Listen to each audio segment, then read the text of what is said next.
بہت تیز نہیں بولنا چاہیے کہ پتہ ہی نہ چلے کہا کیا ہے، اور اتنا آہستہ بھی نہ بولیں کہ دوسرے کو گھنٹہ انتظار کرنا پڑے کہ اب بات مکمل ہو. اچھا، قرآن پاک کی ایک اور آیت ہے جس میں آتا ہے لا تصعر خدک للناس، اپنا چہرہ لوگوں سے پھیر کے بات نہیں کرو. مطلب بات اس سے کر رہا ہے اور منہ ادھر موڑا ہوا، یعنی ایک شخص آپ کے سر پہ کھڑا ہے، آپ سے بات کر رہا ہے، آپ اس کی طرف دیکھ ہی نہیں رہے، آپ اپنے ہی کام میں لگے ہوئے، بس ٹھیک ہے. تو یہ بھی حسنہ میں نہیں آتا. اسی طرح چہرے کے تاثرات بھی اچھے ہوں تو قولوا للناس حسنہ ہوتا ہے، یعنی اپنے چہرے پہ مسکراہٹ یا ایک ملائمت یا ایسا انداز رکھیں کہ جس سے دوسرے کو بات سمجھنے میں آسانی ہو. یعنی آواز میں زیر و بم ہونا چاہیے، اونچ نیچ ہونی چاہیے. اسپاٹ لہجے میں سیدھے سیدھے بات کرتے جانا جو ہے اس سے دوسرے کو گھبراہٹ ہوتی ہے، بات سمجھ میں نہیں آتی.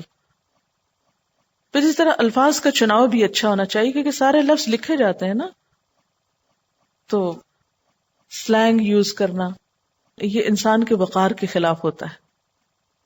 یعنی ایک سٹینڈرڈ کی زبان بولا کریں. نبی صلی اللہ علیہ وسلم فرماتے کہ انا افصح العرب، میں عربوں میں سب سے زیادہ فصیح اللسان. آپ گھٹیا لفظ نہیں استعمال کیا کرتے تھے. پھر اسی طرح یہ کہ دوسروں پہ خود کو مسلط نہ کریں کہ ایک بات کہیں پر ان کے سر پہ سوار ہو گئے کہ نہیں کرو ابھی کرو.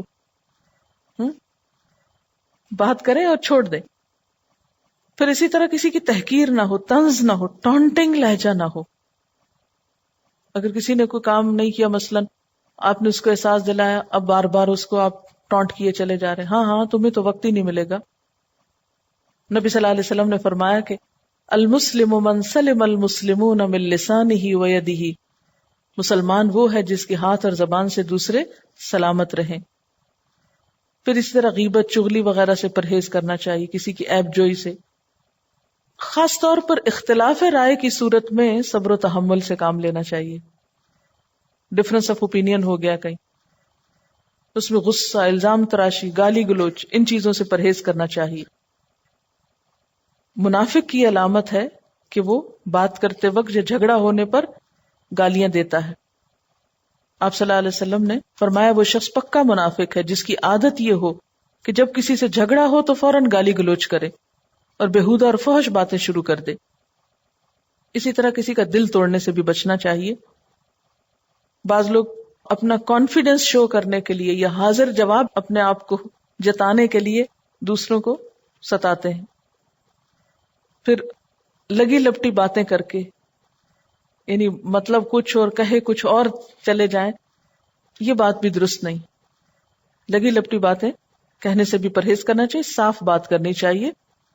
اگر آپ کا کسی سے کوئی مطلب ہے یا کچھ کہنا ہے تو کلیئر ورڈز میں کہیں. یا ایھا الذین آمنوا قولوا قولا سدیدا، ایمان والو سیدھی بات کیا کرو. پھر اسی طرح بات میں اگر غلطی ہو جائے تو اعتراف کر لینا چاہیے کہ میری غلطی ہے. پھر اسی طرح بحث نہیں کرنی چاہیے. پھر اسی طرح اپنی تعریف اور شیخیاں نہیں بگاڑنی چاہیے. میں کا استعمال کم کرنا چاہیے. میں نے یہ کیا، میں نے یہ کہا، میں نے وہ، کیونکہ یہ دوسرے کے لیے ناگوار ہوتا ہے. اور ہر وقت ہنسی مذاق بھی نہیں کرنا چاہیے. قولوا للناس حسنہ کا یہ مطلب نہیں کہ آپ ہر وقت لطیفے سنائیں لوگوں کو اور ان کو ہنسانا شروع کر دیں اور اس میں جھوٹ بولنا شروع کر دیں. یہ حسنہ میں نہیں آتا. یہ بظاہر دیکھنے میں تو بہت خوبصورت لگتا ہے لیکن جھوٹی بات حسنہ نہیں ہے. پھر اسی طرح بات بات پہ قسم کھانا، یہ بھی بات کی خوبصورتی کو کم کر دیتا ہے. پھر تکیہ کلام کا بہت زیادہ استعمال کرنا، قسم سے ہر چیز کے شروع میں کوئی تکیہ کلام. پھر اسی طرح یہ ہے کہ بڑی سے بڑی بات ہو تو ایسی گھبراہٹ طاری کر کے بات نہیں کرنی چاہیے کہ دوسرے کو بات ایکسپلین نہ کر سکے، یا روتے ہوئے بات نہیں کرنی چاہیے کیونکہ بعض لوگ بات بھی کرتے ساتھ رونا شروع کر دیتے. اب اگلا کھڑا ہے، انتظار میں کھڑا ہے، آپ کا رونا ختم ہو تو دوسرے کو بات پہنچے. تو اس سے پرہیز کریں، یا تو رو لیجئے اچھی طرح یا پھر یہ کہ بات کر لیجئے. دو میں سے ایک کا انتخاب کیجئے، دو چیزوں کو بیچ میں نہ کریں. پھر ایک موضوع پہ بات کر کے دوسرا موضوع شروع کریں. یہ نہیں کہ پتہ ہی نہ چلے کہ بات شروع کہاں سے ہوئی اور چل کدھر گئی، ہوا میں اڑتے پھر رہے ہیں. پھر اسی طرح بعض اوقات یہ ہوتا ہے کہ آپ ہنس رہے ہوتے اور ساتھ بات کر رہے تھے، آدھی بات کرتے پھر ہنسنا شروع کر دیتے، پھر بات کرتے پھر ہنسنا شروع کر دیتے، اور سننے والا حیران پریشان ہے کہ کس بات میں ہنس رہا ہے. پھر اسی طرح نہ سے بات نہیں شروع کرے، نہیں یہ بات ایسے نہیں، اس سے دوسرے کو تکلیف ہوتی. پھر اسی طرح یہ ہے کہ محفل میں صرف خود نہ بولیے، دوسرے کو بھی بولنے کے لیے کہیے. پھر اختلافی مسائل کو ڈسکس کرنے سے پرہیز کیجیے، یا ذاتی مسائل کا بہت ذکر نہ کیجیے کہ ہر بات میں آپ اپنی کوئی کہانی لے بیٹھے. پھر اسی طرح یہ ہے کہ کوئی اور کچھ بتا رہا تو اس کی بات نہیں کاٹے. یہ بہت سے لوگ دوسروں کو بات کرنے نہیں دیتے، الا یہ کہ وہ بہت لمبی بات کرے تو اس کو خاموش کرانا مقصود ہو. پھر اسی طرح اگر دو لوگ بات کر رہے ہیں تو بیچ میں انٹرپٹ کر کے ان کو چپ کرا کے اپنی بات نہیں بولنا چاہیے، انٹرفیئرنس نہیں کرنی چاہیے. پھر ماتھے پہ بل ڈال کے بات نہ کریں. فیشل ایکسپریشن جو ہے وہ ہلکے ہونے چاہیے. اور اسی طرح یہ کہ ظاہری خوبصورتی اسی وقت آئے گی جب اندر خوبصورت ہوگا. یہ یاد رکھیے، دل خوبصورت نہ ہو تو زبان خوبصورت نہیں ہو سکتی. قرآن پاک کی ایک آیت ہے، وَإِن تَجْهَرْ بِالْقَوْلِ فَإِنَّهُ يَعْلَمُ السِّرَّ وَأَخْفَى. اگر تم اونچی بات کہو تو وہ اللہ ہر ایک پوشیدہ بلکہ پوشیدہ سے پوشیدہ تر بات کو بھی بخوبی جانتا ہے. اور جیسے اللہ تعالیٰ نے فرمایا تھا وَآلَمُ مَا تُبْدُونَ وَمَا كُنْتُمْ تَكْتُمُونَ. وَإِذْ أَخَذْنَا مِيثَاقَ بَنِي إِسرائیل، جب ہم نے بنی اسرائیل سے پکا وعدہ لیا. یہ کب کی بات ہے؟ کب لیا تھا؟ جب انہیں کتاب کو مضبوط پکڑنے کا کہا گیا. کتاب کو مضبوطی سے پکڑ لو اور کیا کرو؟ وَاذْكُرُوا مَا فِيهِ. اسی موقع پہ کیا کہا گیا تھا؟ وَاذْكُرُوا مَا فِيهِ. یاد رکھو جو کچھ اس کے اندر موجود ہے. تو اس کتاب میں کیا موجود تھا؟ یہ احکامات موجود تھے. ٹھیک ہے؟ کیا؟ لا تعبدون الا اللہ، اللہ کے سوا کسی کی عبادت نہ کرنا. عبادت 4 طریقوں سے ہوتی ہے.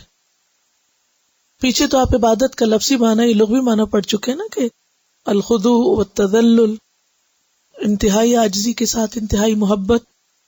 ٹھیک ہے نا؟ تو 4 طریقوں سے ہوتی ہے، بدن سے، مال سے، زبان سے اور قلب سے، یعنی دل سے. بدن سے کون سی عبادت ہوتی؟ نماز، طواف، حج، روزہ، کسی کی خدمت، مدد، مریض کی عیادت، کسی کی ضرورت پوری کرنا، تعلیم کے لیے آنا جانا آپ لوگوں کا. یہ کیا ہے؟ جسمانی طور پر عبادت ہے نا. دوسری ہے مالی عبادت. اس میں کیا کیا شامل ہے؟ زکوٰۃ اور خیرات وغیرہ. حج میں بھی مال استعمال ہوتا ہے. ٹھیک ہے نا؟ یعنی حج کا سفر. تو یہ کیا ہے؟ مالی عبادات. اس میں زکوٰۃ کے علاوہ عشر، کفارہ، نذر، یہ تمام چیزیں شامل ہوتی ہیں. جہاد بالمال جس کو آپ کہتے ہیں. تیسری چیز ہے زبان سے اللہ کی حمد و ثنا، ذکر اذکار، اور قولوا للناس حسنا، لوگوں سے اچھی طرح بات کرنا اور تعلیم دینا کسی کو اور اچھی نصیحت کرنا، امر بالمعروف نہی عن المنکر، سچ بولنا. ٹھیک ہے نا؟ اور اس کے ساتھ ساتھ اپنی زبان کو بری چیزوں سے روک کے رکھنا. یہ کیا ہے؟ زبان کی عبادت. اور چوتھی ہے قلبی عبادت. قلب، دل کی عبادت. وہ کیا ہوتی ہے؟ ان چیزوں کو پسند کرنا جو اللہ کو پسند ہے اور ان سے رکنا جو اللہ کو پسند نہیں. سب سے بڑھ کر تقوی. جی ہاں، تقوی، اللہ کی محبت، اللہ کا خوف، اللہ پر بھروسہ، اللہ پر توکل، اللہ کی ذات پر یقین، اللہ سے اچھی امیدیں، اور نیت کا تعلق بھی دل سے ہی ہے ایک طرح سے. ہر کام اللہ ہی کی خاطر کرنا، برائی کو دل سے برا سمجھنا، جیسے جو چیزیں اللہ کو پسند نہیں وہ ہماری پسند بھی نہ ہو. تو لا تعبدون الا اللہ، نہیں تم عبادت کرو گے مگر اللہ کی، یعنی یہ سارے کام چاہے جسم یا مال یا زبان یا قلب کچھ بھی استعمال ہوگا تو یہ کس کے لیے کرو گے؟ اللہ کے لیے. ٹھیک ہے، یعنی صرف اللہ کے لیے یہ سب کچھ کرو گے. تو یہ اس میں آتا ہے لا تعبدون الا اللہ. اس میں سجدہ اور ذکر اور نماز اور یہ چیزیں تو ہیں ہی، یعنی گویا ساری عبادات اطاعت انسان کی اللہ کے لیے. تو حقیقت یہ ہے کہ یہ ہمارے دین کی اساس ہے، بنیاد ہے، جس کے بغیر باقی چیزیں بیکار ہیں. اسی لیے ہم دیکھتے ہیں کہ آپ صلی اللہ علیہ وسلم نے جب حضرت معاذ کو یمن کے علاقے میں بھیجا تھا تو کیا کہا تھا کہ پہلا کام کیا کرنا؟ اول ما تدعوہم الیہ، پہلی چیز جس کی تم انہیں دعوت دو گے وہ کیا ہوگی؟ کہ اللہ کے سوا کوئی معبود نہیں. ٹھیک ہے، لا الہ الا اللہ. لا الہ الا اللہ کا کیا معنی ہے؟ اللہ کے سوا کوئی معبود نہیں. اس کے بعد نمبر 2 حقوق العباد، جن میں سب سے پہلے والدین. والدین کے ساتھ کیا کرنا؟ احسان. والدین کے ساتھ احسان. احسان کا لفظ جو ہے کس سے نکلا ہے؟ حسن سے، خوبصورت رویہ، اور اس میں حق سے بڑھ کے دینا. احسان میں یاد رکھیے صرف حق دینا نہیں. جب ہم کہتے ہیں نا حقوق العباد تو اس کا مطلب کیا لیتے ہیں؟ کہ بندوں کا حق دو. نہیں، صرف حق نہیں دینا. کیا حکم دیا جا رہا ہے؟ کیا کرنا ہے؟ حق سے پڑھ کے دینا ہے. اور اس کا نام کیا؟ احسان، اچھا رویہ، خوبصورت رویہ، خوبصورت معاملہ. اب آپ سوچئے احسان.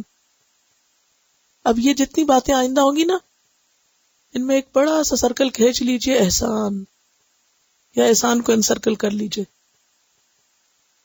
والدین کے ساتھ احسان کی کیا شکلیں ہیں؟ نمبر 1 ان کی خدمت کرنا اور زبان سے اف نہ کرنا، جھڑکنا نہیں. ان کی اطاعت کرنا اور نافرمانی نہ کرنا، یعنی نافرمانی سے بچنا. ان کے رشتہ داروں سے بھی اچھا سلوک کرنا اور ان کی ضروریات کا خیال رکھنا.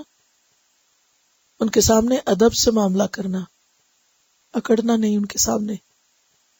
جب وہ دنیا سے چلے جائیں تو ان کے لیے دعا کرنا. جی، اصل میں احسان ہے یہ کہ جب دوسرے کی طرف سے کوئی بات اچھی نہ لگے تو بھی اچھا رہنا، یہ احسان ہوتا ہے. عدلے کا بدلہ تو پھر حق ہے نا، جیسا کوئی کرے ویسا کر دینا. تو احسان کیا ہے؟ وہ اچھا نہ بھی کرے تو بھی اچھا کرنا ہے. اب آپ دیکھیے، یہ سب تو آپ ٹپیکل باتیں کر رہے ہیں، کہیں سے سنی ہوئی ہیں یا پڑھی ہوئی ہیں. اب میں چاہتی ہوں آپ اپنے دل سے سوچ کے ذرا بولیں. آپ اپنے والدین کے ساتھ احسان کرنا چاہتے ہیں، کیا کریں گے؟ یعنی آپ اس کو ڈسکرائب کریں. والدین کے ساتھ خوبصورت رویہ، اچھا رویہ. چلے یہ نہیں ابھی آپ کو سمجھ آ رہی. آپ کے ساتھ کوئی احسان جب کرتا ہے تو آپ کس چیز کو احسان کہتے ہیں؟ آپ کسے کہتے ہیں خوبصورت رویہ؟ یا فلاں شخص کا معاملہ میرے ساتھ بہت اچھا ہے. کیا ہوتا ہے وہ؟ اپنے اوپر لیں، جس میں محبت ہو، جس میں نرمی ہو، اور یعنی کسی کا ہمارے ساتھ ایسا معاملہ کہ جس سے ہمارا دل خوش ہو جائے.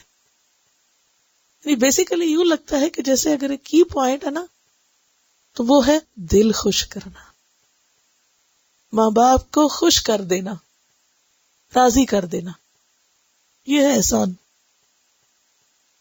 اب اس میں آپ دیکھیے کہ ٹھیک ہے یہ چند نپے تلے باتیں تو ہم خدمت کریں گے فلاں فلاں فلاں، یہ سب باتیں اپنی جگہ۔ اب یہ ہر انڈیویجول کا الگ الگ معاملہ بھی ہوگا۔ ایک ہے جنرل چیزیں کہ اس کا کیا مطلب ہے، یہ جو ابھی باتیں کرے، یہ 1 2 3 4 یہ کرنا، یہ تو سب کے لیے ایک برابر ہے۔ لیکن ہر ماں باپ کا ایک الگ معاملہ بھی ہوتا ہے۔ وہ کیا ہوتا ہے؟ یعنی انڈیویجول لیول پر آپ کیا کریں گے کہ ہم اپنے ماں باپ کی نفسیات سمجھیں، وہ کس سے خوش ہوتے ہیں۔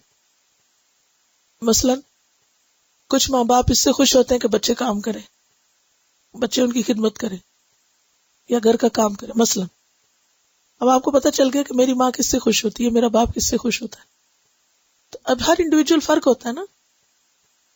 تو اب ایک تو یہ ہے کہ جنرل احکامات ہیں، یہ جتنی باتیں آپ نے کی ان سب کے پیچھے قرآن کی آیات اور احادیث موجود ہیں، اطاعت پر بھی اور خرچ کرنے پر بھی، اور یہ ساری چیزیں سب دلیلیں موجود ہیں ان کے پیچھے، یہ اپنی جگہ۔ لیکن ایک ہے انڈیویجول لیول پر دوسرے کی خوشی کا خیال رکھنا کہ وہ کس سے خوش ہوتا ہے۔ اس میں آپ کو پرسنل ایفرٹ کرنی پڑے گی، یہ لسٹ پڑھنے سے کام نہیں چلے گا، ٹھیک ہے نا؟ یہ لسٹ کی بات نہیں ہے کہ آپ چیک لسٹ بنا لیں، ٹک ٹک ٹک ٹک یہ سب میں کرتی ہوں، میں نے فرض پورا کر دیا، دیٹس اٹ، میں یہ بھی کرتی ہوں، میں یہ بھی اتنی بات نہیں ہے۔ یہ دیکھنا ہوگا کہ میرے ماں باپ کی خوشی کس میں ہے، پرسنل ایفرٹ اب کرنی پڑے گی، وہ خاص نقطہ سوچنا پڑے گا۔ مثلا مجھے یاد اچھی طرح کہ میرے والد جب میں کوئی کام کرنے لگتی تھی گھر کا یا کوئی دنیا کا یا کچھ، کبھی خوش نہیں ہوتے تھے، الٹا ناراض ہوتے تھے۔ مجھے پینٹنگ کا، آرٹ کا، کڑھائی، ان چیزوں بہت شوق تھا، تو میرے ہاتھ میں کوئی چیز دیکھ لیتے تو سنجیدہ ہو جاتے تھے، وہ کہتے تھے کہ یہ کام بہت لوگ کر رہے ہیں، وہ کام کرو جو کوئی نہیں کر رہا، لوگوں کو تعلیم دو، اور تعلیم کب دو گے؟ خود آتا ہوگا تو دو گے۔ اب میری والدہ کا دل کیا چاہتا تھا کہ میں گھر کے کام خوب اچھی طرح جانوں، جیسے ہر ماں ہوتی ہے نا کہ ماہر ہو بیٹی۔ والد جو تھے ان کا اور ہوتا تھا۔ اب بعض اوقات ایسا بھی ہوتا ہے ماں باپ میں کلیش، یہ کلیش نہیں بلکہ چوائس کا فرق ہے نا، ماں اپنی نظر سے سوچتی ہے، باپ اپنے طرف سے سوچتا ہے۔ اب دونوں کے ساتھ پھر ایسا معاملہ کہ ان کو بھی نہ آپس میں لڑایا جائے، وہ شتر مرغ پالیسی نہ کی جائے کہ پھر اپنی مرضی کرنے کے لیے ماں کے سامنے کہہ دیا باپ نہیں چاہتا، باپ کے سامنے کہہ دیا ماں نہیں چاہتی، کرنے کا ارادہ خود نہ ہو۔ تو انڈیویجولی ہمیں دیکھنا پڑے گا کہ کون کس میں خوش ہوتا ہے۔ تو پھر اس میں حکمت کی ضرورت ہے، کیونکہ والد کی خوشی میں اللہ کی خوشی ہے، والد کی ناراضگی میں اللہ کی ناراضگی ہے، کوئی معمولی بات نہیں ہے۔ اب آپ دیکھیں کہ جب ایک ہی کام آپ کر رہے ہیں، ایک خوش ہو رہا ہے دوسرا نہیں خوش ہو رہا، تو اب اس میں آپ دونوں کا لحاظ رکھیں، اس کے لیے بھی کام کر لیں، اس کے لیے بھی کر لیں۔ ایک چیز جس سے منع کیا اللہ نے وہ یہ کہ اس بات سے خوش نہیں کر سکتے جس میں اللہ کی ناراضگی ہو جائے۔ ایک تیسری شرط ہو گئی، اگر ماں باپ کا شرک کرو، اللہ کی نافرمانی کرو، پھر نہیں ان کو خوش کر سکتے، وہاں نہیں کرنا، لیکن جو جائز بات ہے ان کو ماننا ہے۔ تو انڈیویجولی پتہ لگانا ہے کہ میری ماں کس سے خوش ہوتی۔ اچھا، پھر یہ ہوتا ہے کہ بعض ماں باپ کو خدمت سے، ہماری پڑھائی سے، ہمارے اچھے کام سے کوئی غرض نہیں ہوتی، ان کو غرض ہوتی ہے ہم ان کو مال سے مدد دیں۔ یعنی کئی لوگوں میں یہ بھی دیکھا گیا نا۔ اب آپ کہیں گے آپ کو کیسے پتا؟ ہوتا یہ کہ لوگ آ کے مسئلے بتاتے ہیں نا، بعض اوقات میں یہ بھی کرتی ہوں، میں یہ بھی، وہ خوشی نہیں ہوتے، بھی کیا چاہتے ہیں؟ وہ چاہتے ہیں کہ میں اتنے پیسے ان کو دیا کروں، مال چاہتے ہیں، کیونکہ والدین کو فرشتے نہیں ہوتے، وہ انسان ہوتے ہیں، ان میں بھی کمزوریاں ہوتی ہیں. تو اگر ان کے دل میں مال کی محبت ہے تو اب انہیں ہماری خدمت وغیرہ نہیں چاہیے. آپ کو پتا ہے کہ میرے ماں باپ مال سے خوش ہوتے ہیں، تو آپ مال سے مدد کر لیں. تو یہ انڈیویجولی آپ کو دیکھنا پڑے گا. ایک تو جنرل رول کے طور پر جو اللہ نے فرض عائد کر دیے وہ تو کرنا ہے. ایک انڈیویجولی کون کس سے خوش ہوتا ہے. کسی ماں باپ کو کوئی مال سے کوئی غرض نہیں ہوتی، آپ کی کچھ بھی نہیں چاہتے ہوتے. وہ کس میں چاہتے ہیں؟ آپ خوش رہیں. ایسا ہوتا ہے نا، وہ کہتے ہیں آپ خوش رہیں، ہمیں آپ سے کچھ نہیں چاہیے، نہ آپ کی خدمت چاہیے، نہ آپ کا مال چاہیے، نہ آپ کی کوئی چیز نہیں چاہیے. بس آپ لوگ اپنے گھر میں بنا کے رکھو، اپنے گھر میں بسو، اپنے شوہر سے یا اپنی بیوی سے یا اپنے بچوں سے یا اپنے خود ٹھیک رہو. کیونکہ ماں باپ کی تکلیف کس میں ہوتی ہے؟ بچوں کی لڑائیوں میں. تو اب آپ کو اس میں کیا کرنا ہے؟ آپ ان کو کچھ نہیں دے رہے، اب آپ کو ایفرٹ لگانی پڑ رہی ہے دوسری طرف کہ اپنا گھر بسانے کے لیے. تو اس میں کسی ایک لگے بندے اصول میں آپ کوئی لسٹ بنا کے نہیں احسان کر سکتے. حالات اور مواقع کی مناسبت سے بھی آپ کو دیکھنا پڑے گا کہ کہاں مجھے کیا کرنا ہے.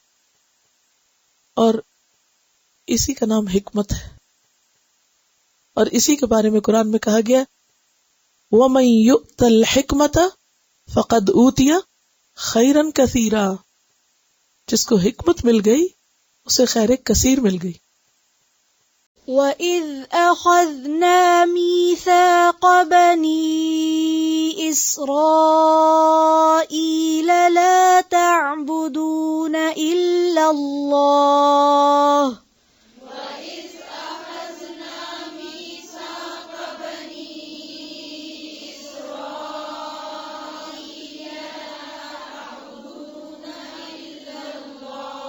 پھر سے پڑھیں.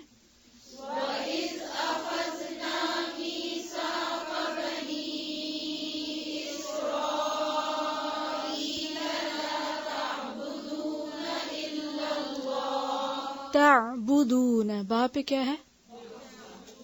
زبر نہیں ہے، پیش ہے. لا تعبدون الا اللہ وبالوالدین احسانا وذی القربى.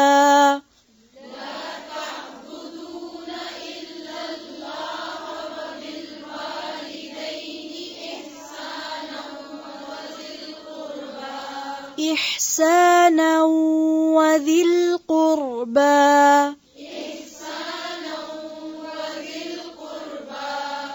وذي القربى واليتامى والمساكين وقولوا للناس حسنا.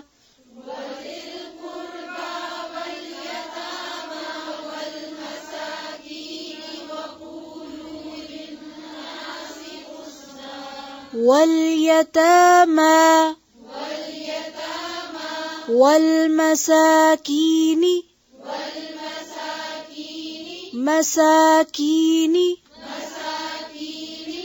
وذي القربى واليتامى والمساكين وقولوا للناس حسنا.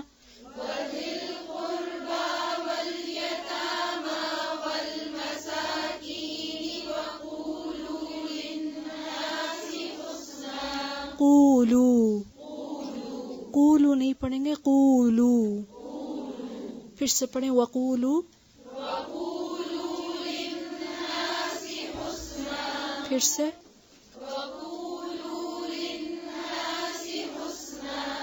وَأَقِيمُوا الصَّلَاةَ وَآتُوا الزَّكَاةَ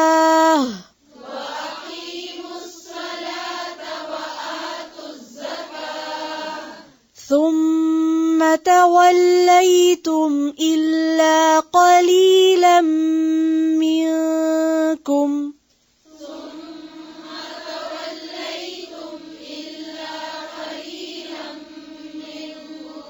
قلیلا، پھر سے ثم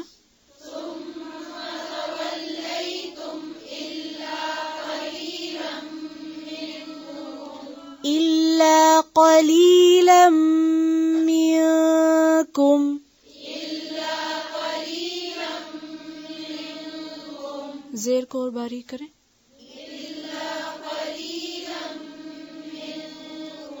وأنتم معرضون، میم کی پیش کو صحیح سے پڑھیں. پھر سے وأنتم